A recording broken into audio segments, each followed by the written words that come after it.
మేడారం అటవీ ప్రాంతంలో గద్దెల రూపంలో కొలువైన సమ్మక్క సారలమ్మను దర్శించుకోవడానికి అనేక రాష్ట్రాల నుంచి కోట్లాది మంది భక్తులు తరలి వస్తూ ఉంటారు. దీన్ని కుంభమేళాగా అభివర్ణిస్తూ ఉంటారు.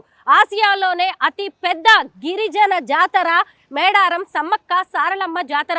2 ఏళ్లకోసారి జరిగే ఈ జాతరను చూడడానికి ఎంతో మంది అదృష్టం ఉండాలి అని చెబుతూ ఉంటారు. అయితే ఇప్పుడు మేము హైదరాబాద్ నుంచి తాడ్వాయి ప్రాంతానికి చేరుకున్నాం.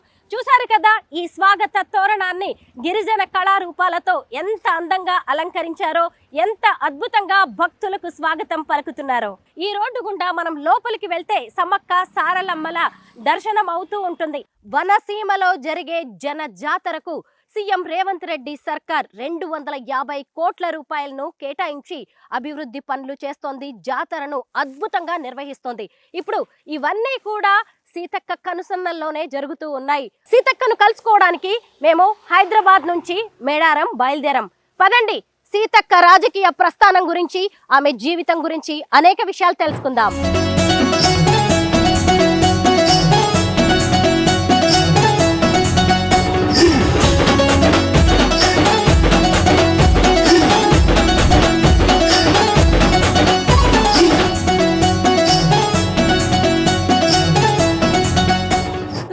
కిలోమీటర్స్ జర్నీ చేసి మేము మేడారం చేరుకున్నాము. ప్రస్తుతం మాతో పాటు ఉన్నారు మినిస్టర్ సీతక్క గారు. నమస్తే సీతక్క గారు. నమస్తే.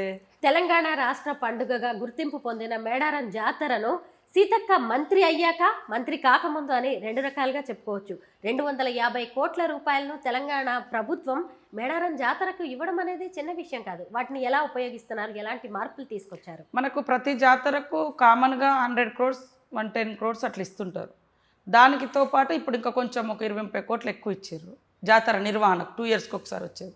గుడికి 101 crores ఇచ్చారు. చుట్టూ మాస్టర్ ప్లాను, గుడి నిర్మాణము, అగ్రనైటు. టైం తక్కువ, 3 నెలల్లో. మనకు అక్టోబర్ ఎండింగ్ వరకు కూడా వర్షాలే ఉండే. సెప్టెంబర్ 24th సీఎం గారు వచ్చి ఇక్కడ మాస్టర్ ప్లాన్ ఓపెన్ చేశారు. కానీ అప్పటికి పూజారులు అందరూ కూడా ప్రతి ఒక్కరు కాదు కాదు వద్దు వద్దు అన్నారు. లేదు చూద్దామని ముఖ్యమంత్రి గారు మన ఇన్ఛార్జ్ మినిస్టర్గా పొంగులేటి గారికి బాధ్యత ఇచ్చారు. వారు కూడా మంచిగా తీసుకొని బాధ్యత చేశారు. నేను, సురేఖక్క, మా లక్ష్మణ్ ట్రైబల్ మినిస్టరు, ఇక్కడ అధికారులు, కలెక్టరు అందరూ కూడా బాగా కోఆర్డినేషన్ చేసి కంప్లీట్ చేయడం జరిగింది. ఇంకా చిన్న చిన్న పనులు ఉన్నాయి. అది జాతర అయిపోయిన తర్వాత కూడా ఇంకా ఈ మొత్తం చెట్లు పెట్టడం కానీ, ఇంకా ల్యాబ్స్ ఎక్కడెక్కడ ఉన్నాయి, గ్యాప్స్ ఎక్కడెక్కడ ఉన్నాయి, అవన్నీ కూడా అద్భుతంగా చేస్తాం. జాతర అయిన తర్వాత కూడా మళ్ళీ మీరు 2-3 నెలలకు మళ్ళీ రావాలి. అప్పుడు ఇంకా ఓపెన్గా క్లియర్గా కనిపిస్తుంది. వస్తాం. సీతక్క ఏది చేసినా రికార్డే. సీఎం రేవంత్ రెడ్డి గారితో పాటు మినిస్టర్స్ అందరూ ఇక్కడికి వచ్చి క్యాబినెట్ మీటింగ్ పెట్టారు. ఎందుకు అలా చేయాల్సి వచ్చింది? అంటే సీఎం గారికి కూడా ఒక భక్తి ఉంది ఇక్కడ. ఆయనకు ఈ భావోద్వేగ బంధం ఉంది. 2010 నుంచి నాకు తెలిసి వారు రెగ్యులర్గా వచ్చారు. ఇప్పటివరకు రెగ్యులర్గా వచ్చారు. కుటుంబంతో కూడా మొన్న మనమని కూడా తీసుకొని వచ్చిండు. ఆయన కొంచెం ఆ ఫీలింగ్ కూడా, పాదయాత్ర కూడా ఇక్కడి నుంచే స్టార్ట్ చేసిండు. పాదయాత్ర స్టేజ్ నెక్స్ట్ ఇయర్లో జాతరకు ముఖ్యమంత్రిగా వచ్చిండు. 1 year లోపే. అది సెంటిమెంట్ ఆయనకు కూడా, సెంటిమెంట్గా. సో అది ఇక్కడ ఉండే అటువంటి ఈ జాతర యొక్క గొప్పతనాన్ని ప్రపంచానికి చాటాలి. ఎందుకంటే ఇది కొంతమంది జాతర కాదు, అందరి జాతర, ఆదివాసీ బిడ్డల జాతరే. కానీ అందరి ఇలవేల్పులుగా, అన్ని వర్గాలు, అన్ని మతాలు, అన్ని కులాలకు, అన్ని ప్రాంతాల ప్రజలకు దీవెనలు ఇచ్చే ప్రకృతి దేవతలుగా, ప్రకృతి అయితే ఎక్కడెక్కడ అందరినీ అట్లా ఉందో ఆ రకంగానే భావించి ఇక్కడ ఫోకస్, అంటే ఈ తల్లుల దగ్గర చేసుకోవడం అనేది ఇంపార్టెంట్ అని ఇక్కడ నుంచి వారు దావోస్కి వెళ్ళడం జరిగింది. అప్పుడు కూడా ఒక ట్రోలింగ్ నడిచింది, గిరిజన మంత్రి అయిన సీతక్కకు అవమానం అంటూ మిమ్మల్ని కింద కూర్చోబెట్టారని, సీఎం రేవంత్ రెడ్డి గారి ఫ్యామిలీ పైన పీటల మీద కూర్చోబెట్టారని. ఎంత నీచం అంటే, నేను అనేది అదే, నువ్వు వాస్తవాలు మాట్లాడు. మేము వాస్తవాలు మాట్లాడడం మూలంగా నీ పత్రిక కానీ నీ మీడియాకి కానీ గౌరవం పెరుగుతుంది.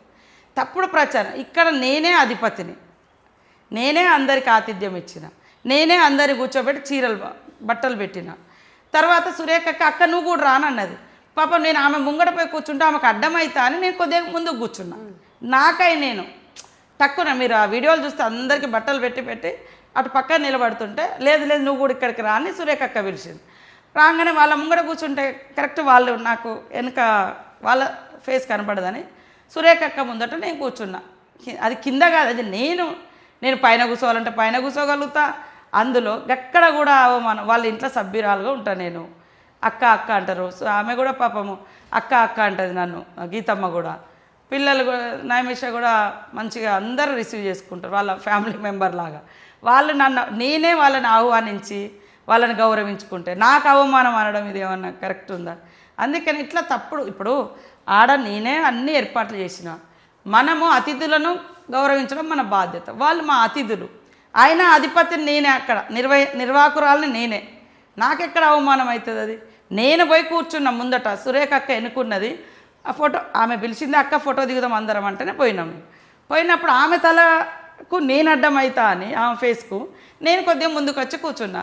అందరికీ దండం పెట్టుకుని అదొక చరిత్రలో ఆ ఫోటో ఉంటుంది అని దేవుడికి దండం పెట్టుగా కూర్చున్నాం.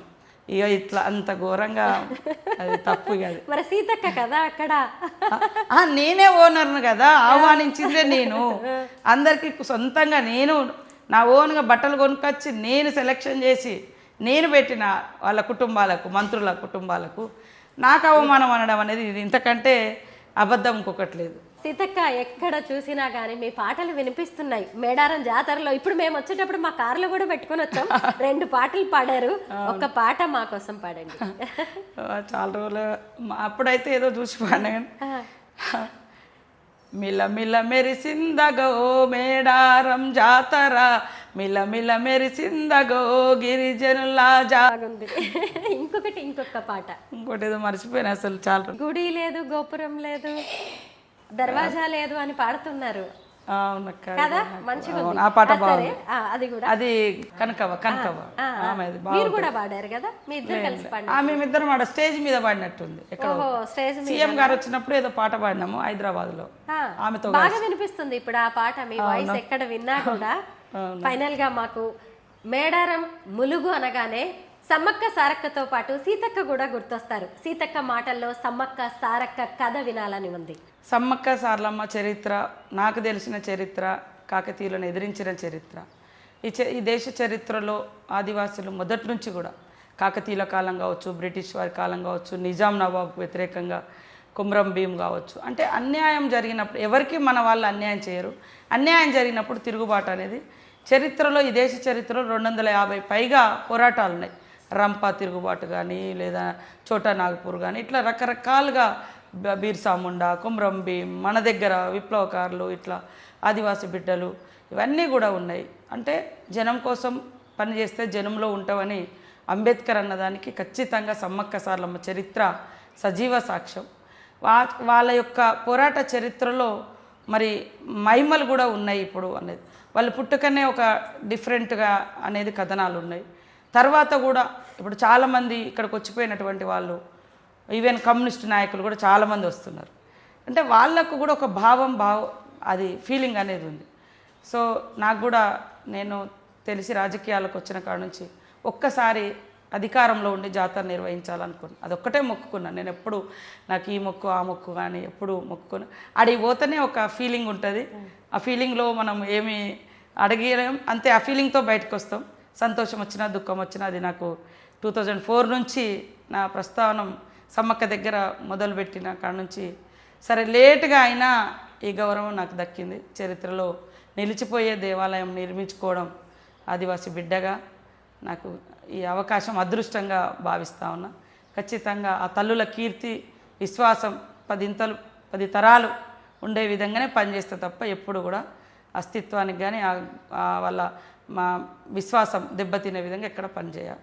అందరు భక్తులకు కోరుతా ఉన్నా, మంచి జరుగుతుంది, మొక్కుకోండి, కుటుంబ సమేతంగా రండి, మంచిగా మనస్ఫూర్తిగా మొక్కుకోండి. తప్పకుండా అన్ని సకల కోరికలు తీరుతాయని తెలియజేస్తాను. జాతరలో ఇసుక వేస్తే రాలనంత జనం ఉన్నారు. మీతో కలిసి వెళ్ళి మీరు చేసిన విశేషాలు, కొత్త ఏర్పాట్లు ఏంటి అనేది చూడాలనుకుంటున్నాం. చూపిస్తారా? Thank you. తప్పకుండా.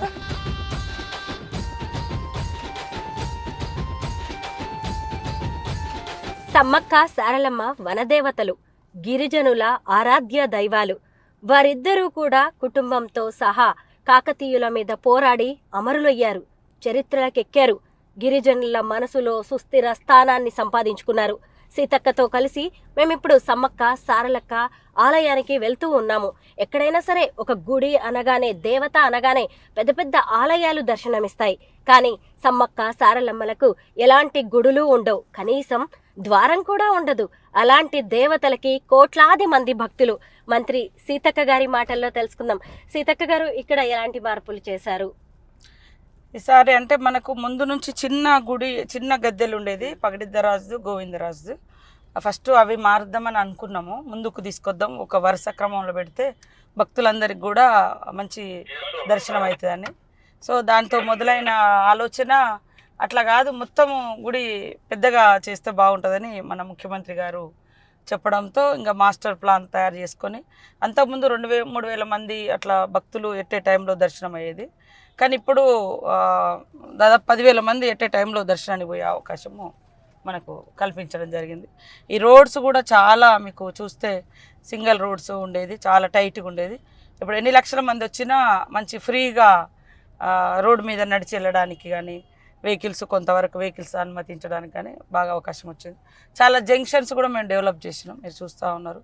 ఆదివాసీ జీవన విధానము, జంతువులు, అడవి, ఇలా మంచి అట్లా అక్కడ చూస్తే మీకు సెల్ఫీలు ఎంత దిగుతున్నారు చూడండి.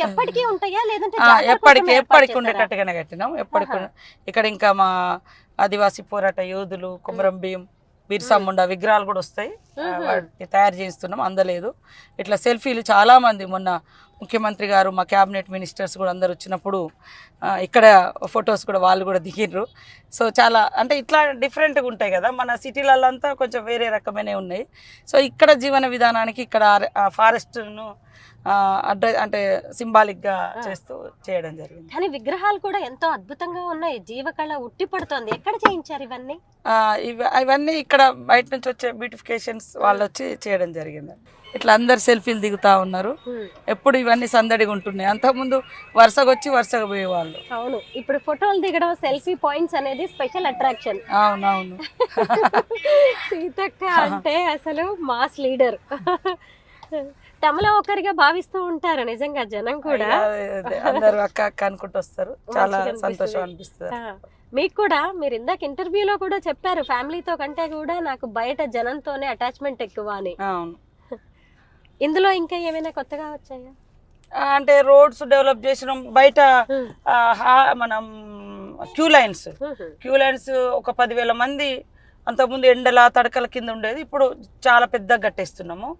క్యూ లైన్స్ కూడా ఎవరికి వాళ్ళకి మంచిగా ఫ్రీగా ఉంటాయి, అందులో డ్రింకింగ్ వాటర్ పెడుతున్నాం. ఈసారి పిల్లలకు ఫీడ్ పాలు ఇవ్వడానికి కూడా సపరేట్ రూమ్స్ వేస్తున్నాం. అంటే ఇబ్బంది పడకుండా నీళ్ళు కూడా ఎక్కడ వీలైతే అక్కడ వాటర్ ట్యాంక్స్ పెట్టేస్తున్నాం. లోపల వాటర్ ట్యాంక్స్ పెట్టినా కూడా ఈ రోడ్లెంబటి వాళ్ళకి కనబడతలేవు. ఈ రోడ్లెంబటి కూడా మొబైల్ వాటర్ ట్యాంక్స్ పెట్టినాము, మొబైల్ టాయిలెట్స్ పెట్టినాము. అంటే ఇంకా లైటింగ్స్ కూడా చాలా ఎక్కువ తీసుకురావడం జరిగింది ఈసారి. సో అన్నీ ఎక్కడ చూసినా కూడా వెలుతురు అనేది కనిపించేటట్టుగా చేయడం జరిగింది. మొత్తం ఈసారి డ్రోన్ కెమెరాస్ కూడా పోలీస్ వాళ్ళు ప్రతి పిన్ టు పిన్ అక్కడ ఏం జరుగుతుంది అనేది తెలిసేటట్టుగా, దొంగలు వచ్చినా లేకుంటే ఏదైనా చిల్లర వేషాలు వేసినా అవన్నీ కూడా బయటకు వచ్చేటట్టుగా డ్రోన్ కెమెరాస్ కూడా పోలీస్ డిపార్ట్మెంట్ నుంచి బాగా వాడుతున్నారు. ఏఐ టెక్నాలజీని కూడా బాగా వాడుతున్నారట కదా? అవునవును, తీసుకొచ్చిండ్రు. అది అవన్నీ ఎప్పటికప్పుడు మనకు తెలిసిపోతా ఉంది. అందుకనే రోడ్స్ కూడా నీట్గా ఉంచుతాను. అసలు జనరల్గా మనకి ఈ రద్దీ జాతర మొదలైనకుంటుంది, కానీ ఈ రద్దీ మాకు 15 రోజుల నుంచే ఇట్లాంటి జనాలు రోడ్ల మీద విపరీతంగా వచ్చిపోతా ఉన్నారు. సో వాళ్ళకు పెరిగినటువంటి భక్తికి, నమ్మకానికి ఇదొక గొప్ప నిదర్శనము. ఇంకా వాళ్ళ విశ్వాసాన్ని, వాళ్ళ నమ్మకాన్ని కాపాడుతూ వాళ్ళకు సౌకర్యాలు కూడా బాగా చేయాలనేది మా ఆలోచన. సమ్మక్క సారక్క చరిత్రను చెప్పేలా శిలాతోరణాలను ఏర్పాటు చేశారు. అవును, అవి ఎందుకు వచ్చింది ఆలోచన అలా చేయాలి? అంటే ఎవరెవరో వచ్చి ఎవరెవరో ఏదేదో చరిత్రను లిఖిస్తూ ఉంటారు భవిష్యత్తులో. అట్లా కాదు, ఆ కట్టడాల మీద ఆ బొమ్మలు అవి ఉండడం మూలంగా ఆదివాసుల చరిత్ర అనేది అక్కడ నిలబడుతుంది, జీవన విధానం ఏంటో తెలుస్తుంది. కొన్ని చోట్ల దేవుళ్ళు బాగా ఎక్స్పోజ్ అయ్యి, అంటే బాగా ప్రాచుర్యంలోకి వచ్చినాక వేరే వాళ్ళు ఆక్యుపై చేసేసి వేరే రకమైన పూజలు చేసి అక్కడ నుంచి అక్కడ ఉన్న ఆదివాసీ ఆచారాలు, సాంప్రదాయాలు పక్కకు పోతున్నాయి. వేరే వాళ్ళు వచ్చి వేరే అవుతుంది. దట్టమైన అడవులలో వెలిసినటువంటి అనేక గొప్ప గొప్ప దేవుళ్ళు కూడా ఒకప్పుడు ఆదివాసీ పూజారులు ఉండేవాళ్ళు, ఆదివాసీలు ఉండేవాళ్ళు. కానీ అది ఈరోజు కనుమరుగైపోయింది. భవిష్యత్తులో అలాంటి పరిస్థితి రావద్దని మేము ఆనవాళ్ళన్నీ కూడా అక్కడ నిర్మించినాం. 150 ఎకరాల్లో బస్ స్టాండ్, అలాగే జంపన్న వాగు దగ్గర కూడా చాలా ఏర్పాట్లు చేశారు. అవి ఎలా ఉన్నాయి? జంపన్న వాగు దగ్గర కూడా అన్ని ఇంకా కొంచెం మేము టూరిజంది అనుకొని ఒక 5 కోట్లు కేటాయించడం, కానీ టైం లేక చేయలేకపోయినాము. అక్కడ కూడా అన్ని బాతింగ్ ఘాట్స్ కానీ, తర్వాత స్నానాలు చేయడానికి ఈజీగా ట్యాప్స్ కానీ ఇవన్నీ పెట్టడం, అన్ని వాటరు, టాయిలెట్స్ ఫెసిలిటీస్. భక్తులు అడిగేది అదే ఎక్కువ, జంపన్న వాగులో స్నానాలు, తర్వాత శానిటేషను, క్యూ లైన్లు, మంచి దర్శనం, ఇవే అడుగుతారు. కాబట్టి అవన్నీ కూడా ఏర్పాటు చేసేసి జనవరి 28 నుంచి 31వ తారీఖు వరకు 4 రోజుల పాటు మేడారం జాతర జరుగుతోంది కదా. ఈ 4 రోజుల పాటు ఏం చేస్తారక్క? 4 రోజుల పాటు అంటే ఫస్ట్ రోజు సార్లమ్మ, పగడిద్దరాజు, గోవిందరాజులు వాళ్ళ ఊర్ల నుంచి వాళ్ళ గుట్టలలో కొలువైన ప్రాంతం నుంచి తీసుకొచ్చి అందరూ ఊరు గుడిలో పూజలు చేసి మళ్ళీ బుధవారం రోజు సాయంత్రం 6-7 గంటలకు గద్దెలను ఎక్కిస్తారు. బేస్తవారం నాడు సమ్మక్కని చిలకలగుట్ట నుంచి తీసుకొస్తారు. శుక్రవారం నాడు మొక్కులు చెల్లించుకుంటారు. శనివారం రోజు అన్ని పూజలు చేసుకొని మళ్ళీ తిరిగి వనంలోకి ఎక్కడ దేవుళ్ళని అక్కడ పంపుతారు. చిలకలగుట్టకు సమ్మక్కని తీసుకుపోయి ప్రతిష్ఠింపజేస్తారు. అంటే జనరల్గా అయితే భక్తులు వచ్చిన వాళ్ళు బుధవారం నుంచి శుక్రవారం దాకా ఉండడం అనేది ఆనవాయితీ. కానీ ఇప్పుడు పెరిగిన భక్తుల అవసరాలు, ఇప్పుడు భక్తి భావంతో కాకుండా మన అవసరాలకు తగ్గట్టుగా మనం వచ్చి పూజలు చేసుకొని పోతున్నాం. సరే, ఏదేమైనా ఆనవాయితీని బొడగొట్టుకోకుండా మన తాతలు ముత్తాతలు చేస్తే మనం కూడా అది కంటిన్యూ చేయడం అనేది గొప్ప విషయం. అక్క, ఈసారి టెంట్ సిటీ ఏర్పాటు చేశారంట. అలాగే మళ్ళీ మనం ఇక్కడికి రావాలి భక్తులు అంటే చాలా ఇబ్బందులు అవుతూ ఉంటాయి, ట్రాఫిక్, అలాగే వెహికల్స్ ఎక్కడ చూసినా. ఇప్పుడు హెలికాప్టర్స్ కూడా ఏర్పాటు చేశారు కదా? అవును, హెలికాప్టర్స్ ఈసారి 2 వచ్చినాయి. టెంట్ సిటీ కూడా ఇక్కడ నిర్మాణం చేసి ఎవరైనా విఐపీలు కానీ లేదా వాళ్ళు ఎవరైనా బుక్ చేసుకునేటువంటి వాళ్ళు కానీ ఇది ఈజీగా ఉంటుంది. ఇక్కడ నుంచి దర్శనం కూడా చేయించడానికి అల్కగా ఉంటుందని ఇక్కడ నుంచే మనము అందరికీ అకామిడేషన్ పర్మనెంట్ అంటే అది వృధా అవుతుంటుంది, నిర్మించలేము. ఎన్ని వేల మందికి కూడా ఇవ్వలేము, లక్షల మందికి. ఉన్నంతలో ఈ టెంట్ సిటీని మనము తయారు చేసి ఇక్కడ పెట్టడం జరిగింది. ఆసియాలోనే అతి పెద్ద గిరిజన జాతర సమ్మక్క సారక్క జాతర. కోట్లాది మంది అనేక రాష్ట్రాల నుంచి ఇక్కడికి తరలి వస్తూ ఉంటారు. అలాంటి వాళ్ళకి ఇక్కడ అనేక రకాలైన ఏర్పాట్లు చేయాల్సి ఉంటుంది. ఇక్కడికి వచ్చిన భక్తులు చక్కగా ఉండడానికి మంత్రివర్యులు సీతక్క గారి ఆధ్వర్యంలో టెంట్ సిటీని ఏర్పాటు చేశారు. మీరు ఇక్కడ చూడొచ్చు టెంట్ సిటీ ఎంత బాగుందో. సీతక్క గారు, టెంట్ సిటీ గురించి చెప్పండి. అది టెంట్ సిటీ అంటే ఇక్కడ దట్టమైన అడవుల్లో పెద్ద పెద్ద బిల్డింగ్లు కట్టడం కొద్దిగా ఇబ్బందికరం. తర్వాత పర్మనెంట్ కూడా ఉన్నా కూడా రెగ్యులర్గా యూజ్ ఉండదు. సో ఇప్పుడు తాత్కాలికంగా ఇట్లా చేసినాం. కానీ కొన్ని మాత్రం రాబోయే కాలంలో హరిత టైపు ఇంకా కొన్ని ఏర్పాటు చేస్తాం. కానీ వచ్చినటువంటి వాళ్ళు ఎవరైనా బుక్ చేసుకొని పర్సనల్గా ఉండాలనుకుంటూ ఉంటారు. ఏదైనా విఐపీలు వచ్చినప్పుడు కూడా కొంత మేము అకామిడేషన్ ఇవ్వలేకపోతున్నాం. ఇది చాలా బాగుంటుంది. ఇట్లా చైర్స్ కూడా సెటప్ చేశారే? అవును, బాగుంది. నేను కూడా ఇవాళనే కూర్చున్నాయా. టెంట్ సిటీ ఇప్పుడు ఎలా ఉందంటే పక్కపక్కల ఇళ్ళ వాళ్ళు అలాగే పొరుగింటి వాళ్ళని చూస్తూ ఎదురు వాళ్ళని మాట్లాడుకోవచ్చు. చాలా బాగుంటది. అవును, బాగుంది. బాగా ఆలోచించి ఇలాంటి సెటప్ చేసినట్టున్నారు.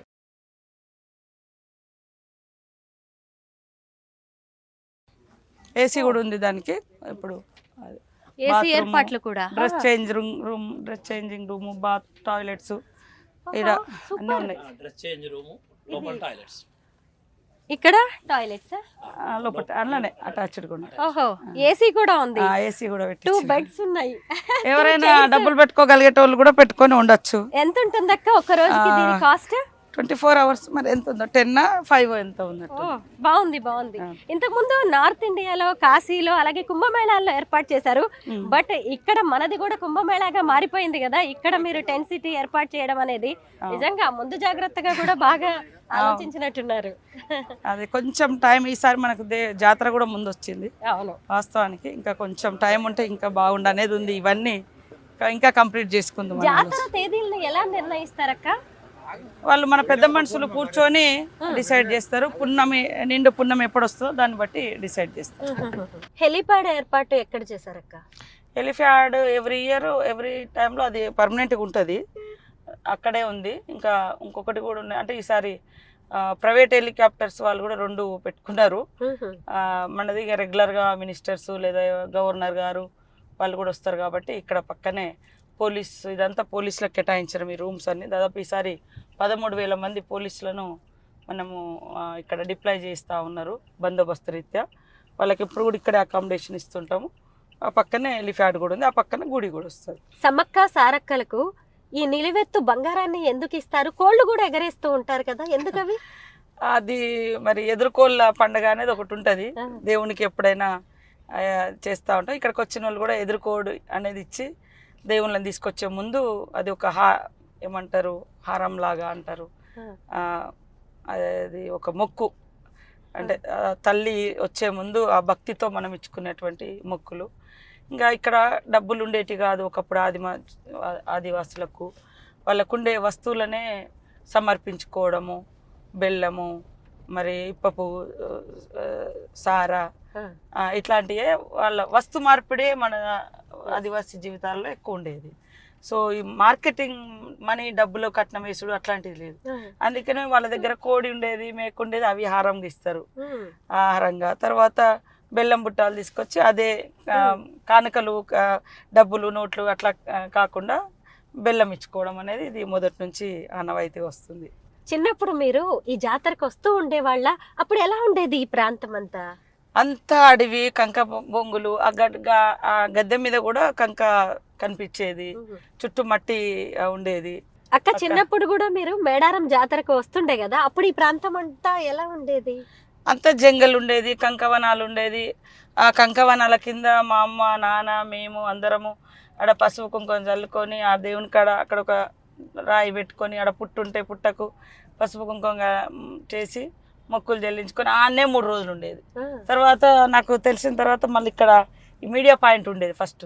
ఆ మీడియా పాయింట్ కూడా ఫ్రీగా ఉండేది, అందులో పోయి అక్కడ ఆ మీడియా పాయింట్ కాడ ఉండేది. అప్పుడు మంచెలతోటి ఉండేది అవి కొయ్యలు. తర్వాత వేరే అయిపోయింది, ఇప్పుడు మళ్ళీ ఇంకా వేరే మారిపోయింది. ఇక్కడ దాకా వచ్చి ఉండేవాళ్ళం. అప్పుడు ఈజీగా ఉండేది, కానీ టాయిలెట్స్ ఇవి చాలా కష్టంగా ఉండేది. జంపన వాగెంబట్టి ఉంటేనే కొంచెం అన్నీ అలానే స్నానాలు చేసి అక్కడే బట్టలు మార్చుకొని ఇదంతా చేసుకునేటువంటి అవకాశం ఉండేది.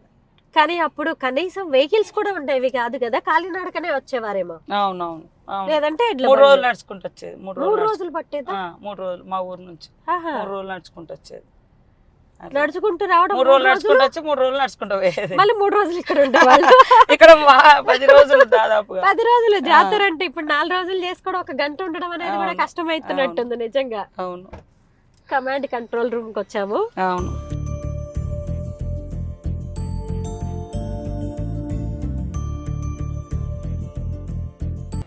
ఇక్కడ మొత్తం ఎన్ని సీసీ కెమెరాలు ఏర్పాటు చేశారు? 40 ఉన్నట్టున్నాయి. అంటే మొత్తం జాతర చూడ్డానికి మొత్తం డ్రోన్ ఇక్కడ. ఓ,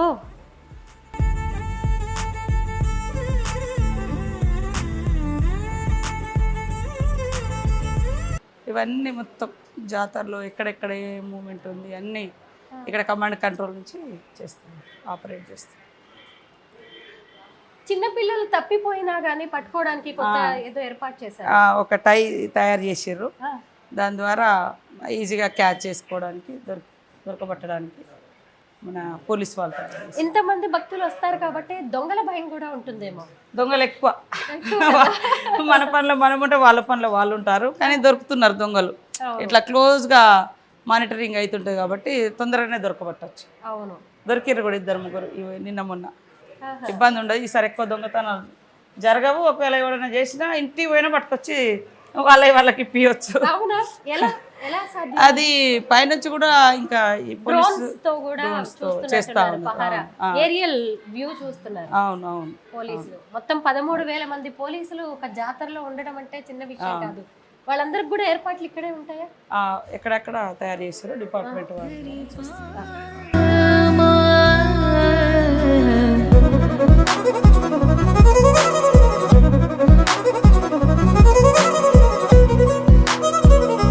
ఇప్పుడు మేము సమ్మక్క గద్దె దగ్గరికి వచ్చాము. ఇంతకు ముందు ఇలాగా శిలాతోరణాలు ఉండేవి కాదు. ఎంత చక్కగా ఇప్పుడు వీటిని ఆర్చిల్లాగా గద్దెల చుట్టూ ఏర్పాటు చేశారో చూడొచ్చు. ఈ మధ్య కాలంలో ముఖ్యంగా మేడారం జాతరలో స్పెషల్ అట్రాక్షన్ గా మారినవి ఆదివాసీల సంస్కృతి సంప్రదాయాలను ప్రతిబింబించేలా ఏర్పాటు చేసిన ఈ తోరణాలు చూశారు కదా. ఆదివాసీల జీవితం ఎలా ఉంటుంది, వారి సంస్కృతి సంప్రదాయాలు, వారి ఆచార వ్యవహారాలు, వారు ఉపయోగించే వస్తువులు ఎలా ఉంటాయి, వారి ఆహారపు అలవాట్లు ఎలా ఉంటాయి అనేది చెప్పే విధంగా ఇలాగా అనేక రకాలుగా వారికి సంబంధించిన విశేషాలతో ఇక్కడ తోరణాలని ఏర్పాటు చేశారు. సారలమ్మ గద్దె దగ్గరికి వచ్చాము. తన తల్లి అయిన సమ్మక్క గద్దె వద్ద ఎలాంటి ఏర్పాట్లు ఉన్నాయో ఇక్కడ కూడా అలాగే ఏర్పాటు చేశారు. గోవిందరాజులు గద్దె దగ్గరికి నేను వచ్చాను. గోవిందరాజులు అంటే మరెవరో కాదు, సమ్మక్క కొడుకు, సారలక్కకి సోదరుడు. అదిగోండి, ఈయన కాకతీయులతో జరిగిన పోరాటంలో అమరుడయ్యాడు. ఇప్పుడు మనం వరుసగా ముందుగా సమ్మక్క దర్శనాన్ని చేసుకున్నాము, ఆ తర్వాత సారక్క దర్శనం చేసుకున్నాము, ఆ తర్వాత గోవిందరాజుల దర్శనం చేసుకున్నాము. ఇప్పుడు మనం వచ్చింది పగిడిద్దరాజు గద్దె వద్దకు. పగిడిద్దరాజు మరెవరో కాదు, సమ్మక్క భర్త, సారక్క తండ్రి. ఆయన కూడా ఈ యుద్ధంలో అమరులయ్యారు. ఆయనకి సంబంధించిన గద్దెని మనం ఇక్కడ చూడొచ్చు.